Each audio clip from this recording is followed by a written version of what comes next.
Hey, how's it going? I'm Coach Ryan Family from the Fat Loss Solution, and today I'm going to talk about an important thing called finding your baseline.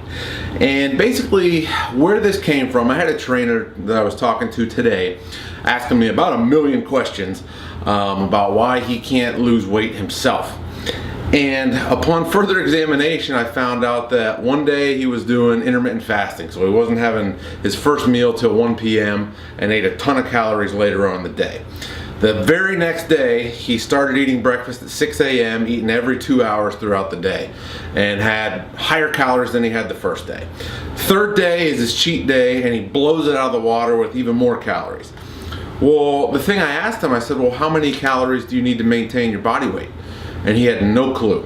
Okay, and it's not that necessarily fat loss is about a calorie counting game all the time, okay, because hormones do come into play. There's different things that affect calories in versus calories out equation, but you have to have some idea of where you are. Let me ask you this: how the heck do you know how to get to New York City if you don't know what dang city you're in the first place? You don't, right? So you need to know where you are before you can assess how you're going to get to where you want to be, if that makes sense. So the questions you need to start asking yourself are things like, how many carbs can I have per day to maintain a stable body weight? And by baseline stable, I mean a body weight that's not changing, a body fat percentage that's not changing, muscle mass that's not changing, so where everything stays the same. Whatever point that is, that's where you make your adjustments from.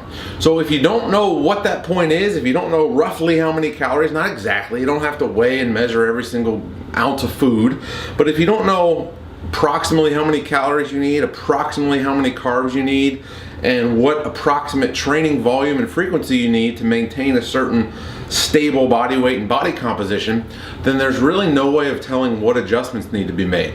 I've had some people that are trying to lean out, and when we get them to a stable point, we realize that what they're eating each day consistently isn't enough to even support their training. So those people may need to increase calories in order to lean out. I've had other people that once they get to a consistent point, we need to decrease calories or decrease carbohydrates from that point. So one of the first things you can do is just be consistent for 4 or 5 days in a row with your eating. Don't cycle anything, don't change anything. Just be consistent and see what happens.